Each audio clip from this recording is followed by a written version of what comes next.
श्री मद्भागवत महापुराण। ओम लंबोदरम परम सुंदरमेकदंतम रक्तांबरम त्रिनयनम परमं पवित्रम। ओम नमो भगवते वासुदेवाय।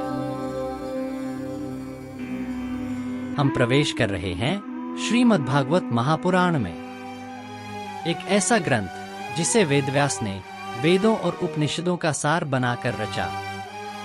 यह केवल धर्म ग्रंथ नहीं, यह मानव जीवन का दर्पण है जिसमें आप खुद को भी देख सकते हैं।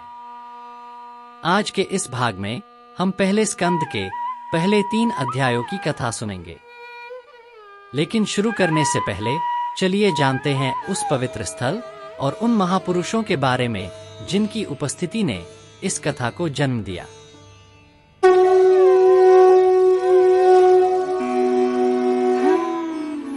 नैमिषारण्य। यह कथा शुरू होती है नैमिषारण्य से, आज के उत्तर प्रदेश के सीतापुर जिले में गोमती नदी के किनारे स्थित। यह स्थान वेदों का उद्गम, ऋषियों की तपोभूमि और धर्म कथाओं का केंद्र माना जाता है। कहा जाता है कि यहाँ का वातावरण इतना पवित्र है कि एक दिन का ध्यान भी 1000 वर्षों के पुण्य के बराबर है।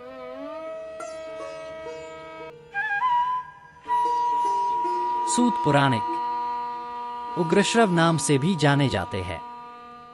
वेदव्यास के शिष्य, पुराणों के अद्वितीय कथावाचक और सभी वेदों, उपनिषदों, पुराणों के ज्ञाता। इनके मुख से निकला हर शब्द अमृत के समान माना जाता था।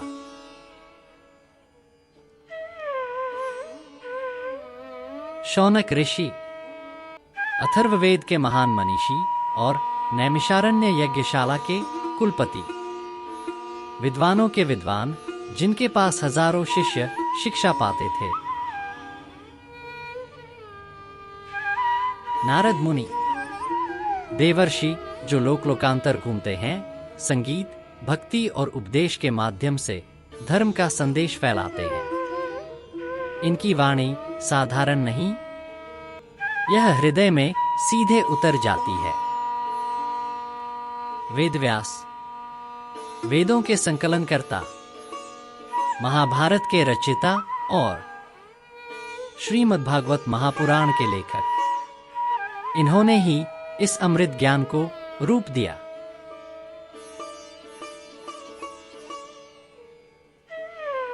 सनकादि ऋषि, सनक, सनंदन, सनातन और सनत कुमार, ये 4 कुमार सदा बाल स्वरूप में रहते हैं और अद्वैत ब्रह्मज्ञान के उपदेशक हैं।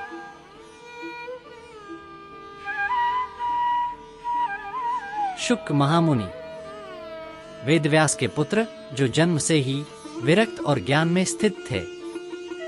इन्हीं ने राजा परीक्षित को भागवत कथा सुनाई थी।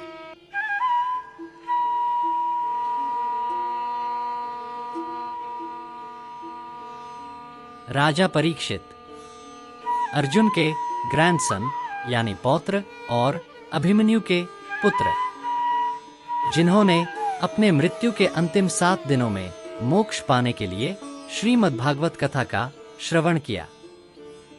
अगर आप अब तक बताए गए विशेष व्यक्तियों को ध्यान में रख लेते हैं तो कथा समझने में आसान होगी। चलिए अब श्रीमद्भागवत महापुराण शुरू करते हैं।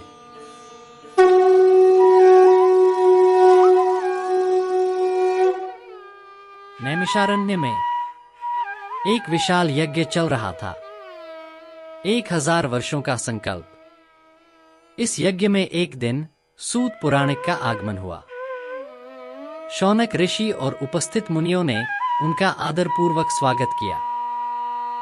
शौनक ऋषि ने पूछा, सूत जी, आपने सभी वेद पुराण और धर्मशास्त्रों का अध्ययन किया है। हमें बताइए, कलयुग में जहां मनुष्य अल्पायु और क्लेशों से पीड़ित है, उनके परम कल्याण का सबसे सरल साधन क्या है? और बताइए, भगवान श्री कृष्ण के धाम लौट जाने के बाद धर्म कहां गया? यह प्रश्न केवल जिज्ञासा नहीं था, यह समय की सबसे बड़ी आवश्यकता का उत्तर खोज रहा था। सूत जी कहते हैं, मुनियों, इस कलयुग में केवल एक ही उपाय है, हरि नाम संकीर्तन। भगवान का नाम वह अग्नि है जो पापों को जला देती है और हृदय को निर्मल कर देती है। धर्म का सर्वोच्च रूप है कृष्ण भक्ति। जब हृदय में भक्ति उत्पन्न होती है तो ज्ञान और वैराग्य स्वयं आ जाते हैं। धन यदि जन कल्याण में न लगे तो बोझ है। धर्म यदि भक्ति न दे तो दिखावा है। जीवन का उद्देश्य स्वर्ग की भीड़ में स्थान पाना नहीं, बल्कि भगवान के चरणों में पहुंचना है। सारा वेद ज्ञान, यज्ञ, तप, योग यदि कृष्ण तक न पहुंचे तो व्यर्थ है। सूत जी ने आगे कहा, हे शौनकादि मुनियों, परमात्मा समय समय पर अपनी लीला के लिए, धर्म की रक्षा के लिए और भक्तों का उद्धार करने के लिए अवतार लेते हैं। आज मैं आपको उन अवतारों का संक्षिप्त वर्णन सुनाऊंगा।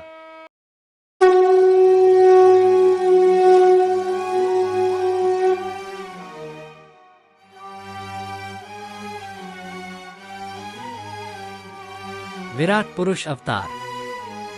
सृष्टि के प्रारंभ में जब न समय था न दिशा, बस शून्य की गूंज थी, भगवान ने चाहा लोक रचें। और जब वह चाहे तो इच्छा नहीं रहती, वह आदेश बन जाती है। क्षण भर में 16 तत्व जैसे सैनिक पंक्ति में खड़े हो जाए। 10 इंद्रियां जैसे 10 धारदार तलवारें। मन सेनापति, महत्व ध्वज, अहंकार कवच और 5 गुणों से बने पंचभूत जैसे पंचमहाशस्त्र। इन्हें साथ लेकर उन्होंने धारण किया एक विराट रूप, ऐसा रूप जिसे देखकर आकाश भी छोटा लगने लगे।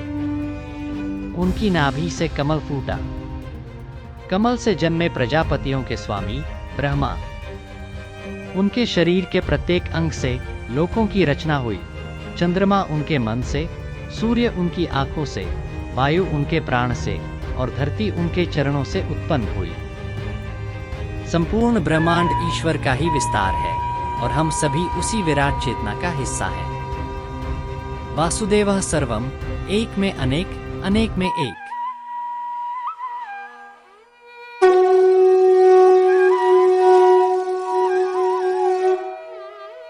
सनकादि ऋषि। इसके बाद भगवान ने सनक, सनंदन, सनातन और सनत कुमार के रूप में जन्म लिया। ये चारों बाल रूप में रहते हैं और सदैव ब्रह्म ज्ञान में स्थित होते हैं। 4 दीप 4 दिशाओं में। ब्रह्मचर्य इतना कठोर कि वासना का नाम भी उनसे दूर रहा। ज्ञान की कोई आयु नहीं होती। सच्चा वैराग्य मन की अवस्था है, उम्र की नहीं।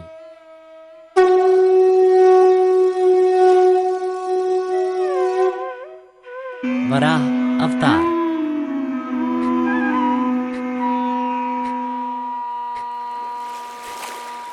जब हिरण्याक्ष नामक असुर ने पृथ्वी को रसातल में डुबो दिया, तब भगवान ने विशाल वराह का रूप लिया और दांतों पर पृथ्वी को उठाकर पुनः जल से बाहर निकाला। जब संसार अंधकार में डूबता है, तब ईश्वर अपने भक्तों को बचाने के लिए किसी भी रूप में आ सकते हैं।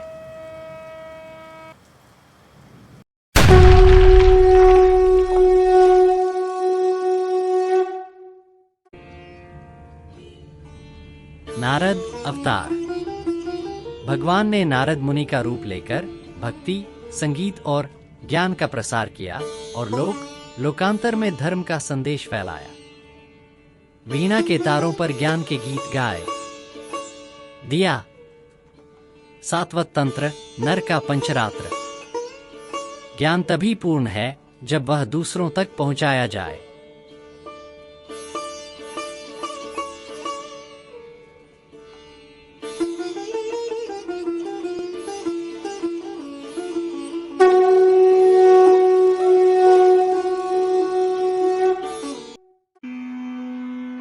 नर नारायण अवतार। भगवान ने बद्रिकाश्रम में तपस्या करते हुए नर और नारायण के रूप में जन्म लिया ताकि धर्म और संयम का आदर्श स्थापित हो। आत्मसंयम और तप ही दीर्घकालिक शांति और सफलता का मार्ग है।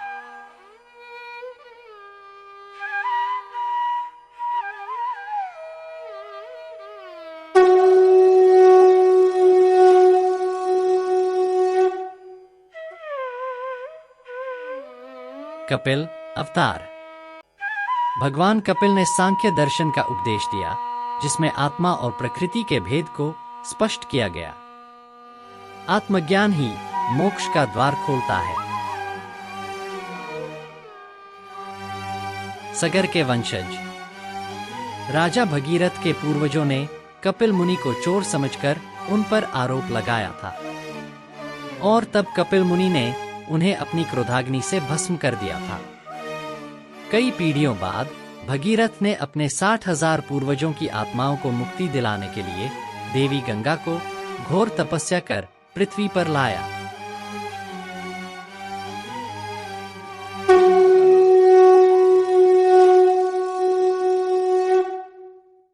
दत्तात्रेय अवतार। अत्रि ऋषि और अनसुया के पुत्र के रूप में भगवान दत्तात्रेय प्रकट हुए। सच्चा साधक हर परिस्थिति और हर व्यक्ति से सीखता है। दत्तात्रेय ने 24 गुरुओं से सीखने की नैपुण्यता बताई, अनसुया के वचन का मान रखा। सरस्वती, लक्ष्मी और पार्वती ने अपने अपने पतियों ब्रह्मा, विष्णु और शिव को अनसुया के सतीत्व की परीक्षा लेने के लिए भेजा। वे तपस्वी के रूप में प्रकट हुए और अनसुया देवी से नग्न होकर भोजन परोसने की मांग की। अतिथि देवो भव के सिद्धांत का पालन करते हुए अनसुया ने अपनी शक्ति से उन 3 देवताओं को शिशुओं में परिवर्तित कर दिया और उन्हें स्तनपान कराया। तब अपने सतीत्व के वरदान स्वरूप अनसुया ने उन 3 देवताओं से अपने पुत्र के रूप में जन्म लेने का अनुरोध किया।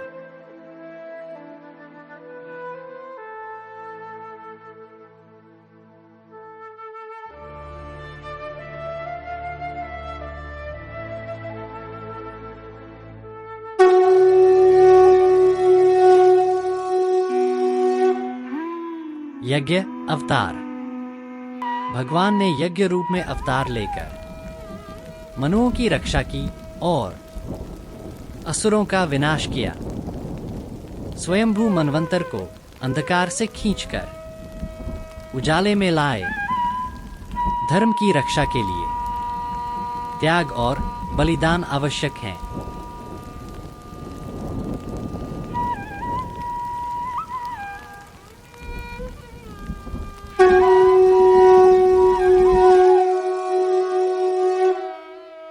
ऋषभदेव अवतार। राजा नज्जी की पत्नी मेरुदेवी के गर्भ से ऋषभदेव के रूप में प्रकट हुए और दिखाया परमहंस का मार्ग, जो सभी आश्रमों के लिए वंदनीय है। सच्चा सुख बाहरी वस्तुओं में नहीं, आत्मसंयम में है। भगवान ऋषभदेव ने वैराग्य, साधुता और आत्मसंयम का मार्ग दिखाया।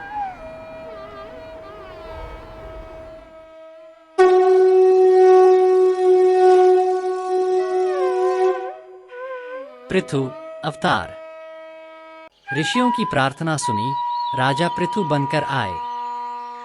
धरती से औषधियों का खजाना बुलाया। राजा पृथु ने प्रजा का पालन किया और धरती को अन्न से परिपूर्ण बनाया। नेतृत्व का अर्थ सेवा और संरक्षण है।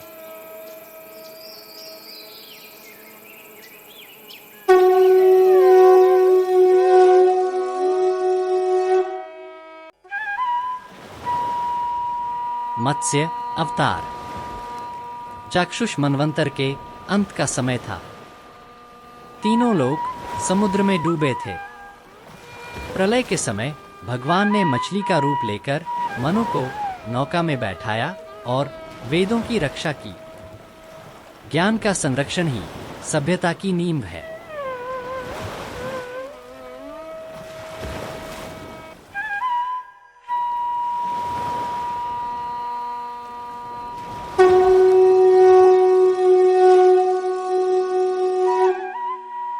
कूर्म अवतार।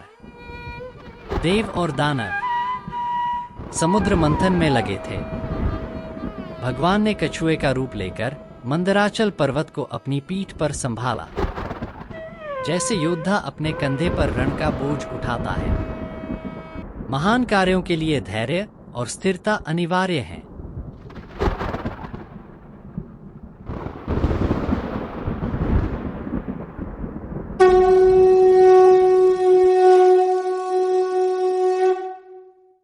धन्वंतरी अवतार। समुद्र मंथन से उत्पन्न होकर भगवान ने अमृत कलश दिया और आयुर्वेद का ज्ञान प्रदान किया। मानो जीवन ने स्वयं मृत्यु को चुनौती दे दी हो। स्वास्थ्य ही जीवन का सबसे बड़ा धन है।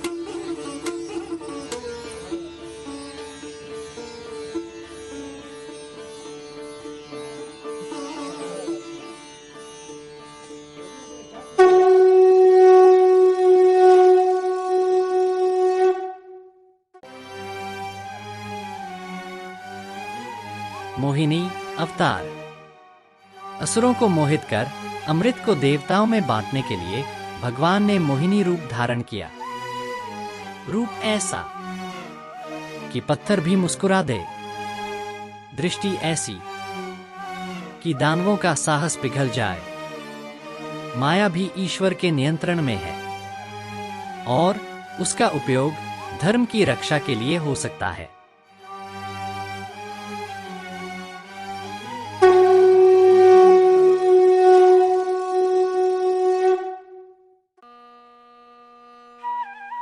नरसिंह अवतार।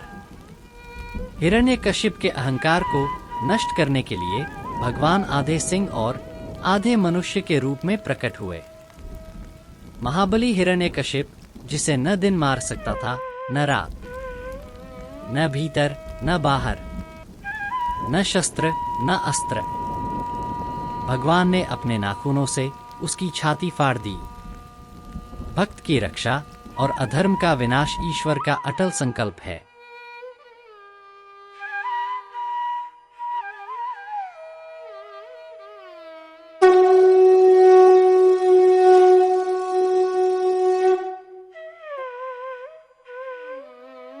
वामन अवतार।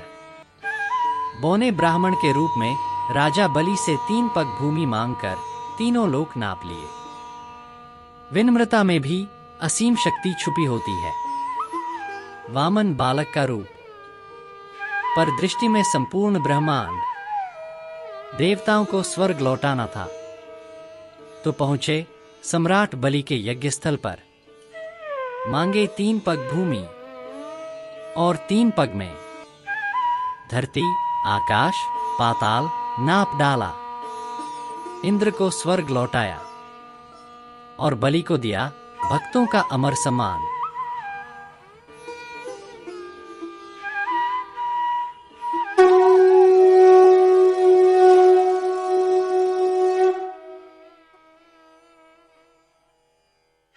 परशुराम अवतार। भगवान परशुराम ने अधर्मी क्षत्रियों का 21 बार संहार किया और धर्म की स्थापना की। जब अन्याय बढ़े तो धर्म की रक्षा के लिए कठोरता भी आवश्यक है।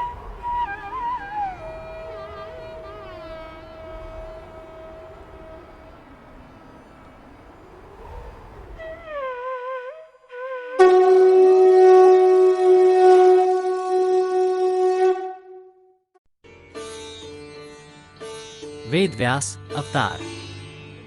सत्यवती देवी के गर्भ से प्रकट हुए वेदव्यास बनकर वेदों का विभाजन कर उन्हें सभी के लिए सुलभ बनाया और महाभारत और श्रीमद्भागवत की रचना की। ज्ञान का प्रसार सभी वर्गों तक पहुंचाया।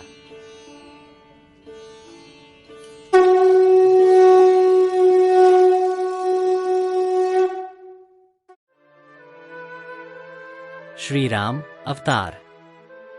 मर्यादा पुरुषोत्तम श्री राम ने धर्म, सत्य और आदर्श का जीवन जिया। सच्चा नेतृत्व, मर्यादा और सत्यनिष्ठा में है।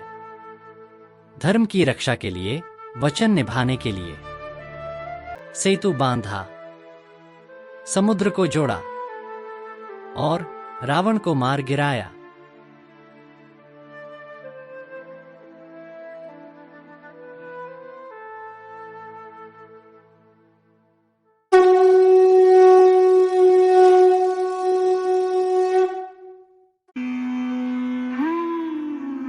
बलराम अवतार। बलराम जी ने शक्ति और कृषि का महत्व सिखाया और धर्म की रक्षा में सहयोग दिया। धरती और श्रम का सम्मान ही समाज की रीढ़ है। बलराम, जिन्हें भगवान कृष्ण के बड़े भाई के रूप में जाना जाता है, उनकी माता देवकी से वसुदेव की दूसरी पत्नी रोहिणी को भ्रूण के दिव्य स्थानांतरण से बलराम जी का जन्म हुआ था।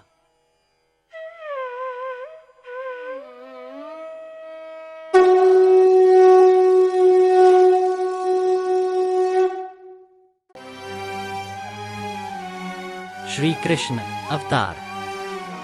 भक्ति, प्रेम और नीति के अधिष्ठाता, जिन्होंने गीता का उपदेश दिया और धर्म की पुनर्स्थापना की। धर्म की ध्वजा फिर से ऊंची कर दी। प्रेम और धर्म का संतुलन जीवन को पूर्ण बनाता है। देवकी और वसुदेव के घर कारागार में श्री कृष्ण का जन्म हुआ था। उन्हें गुप्त रूप से वृंदावन ले जाया गया और उनके पालक माता पिता नंद और यशोदा ने उनका पालन पोषण किया।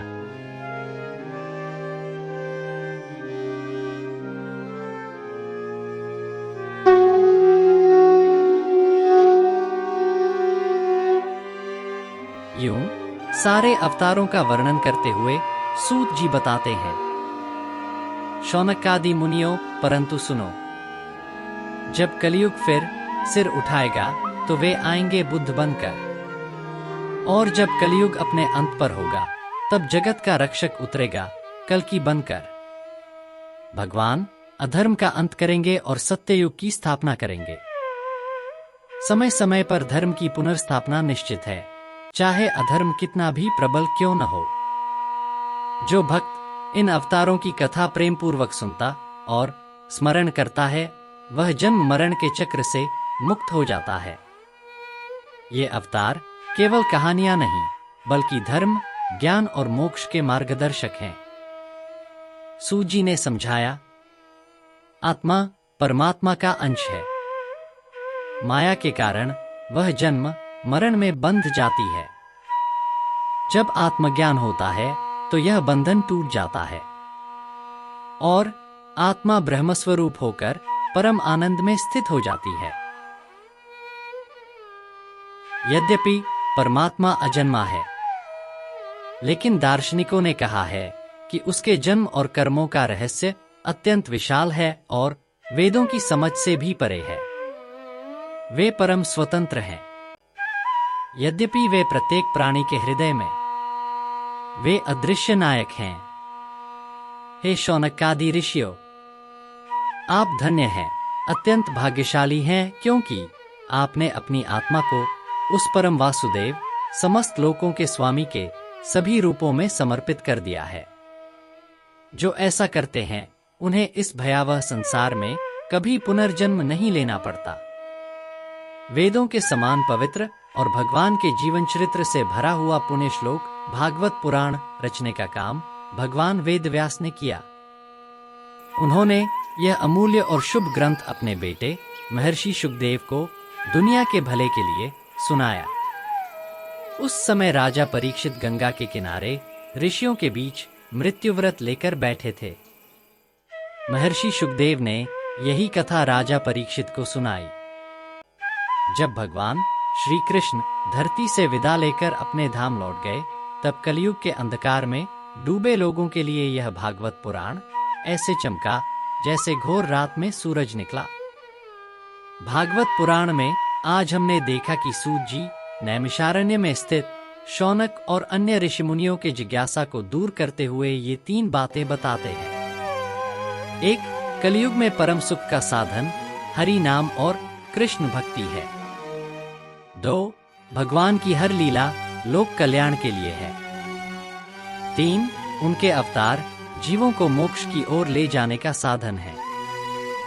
अगले भाग में हम स्कंद 1 के आगे के अध्याय सुनेंगे और इस अमृत यात्रा को आगे बढ़ाएंगे। तब तक मंथन करते रहिए, भ्रम से परे जाइए और सत्य को जीने का प्रयास कीजिए। जय श्री कृष्ण।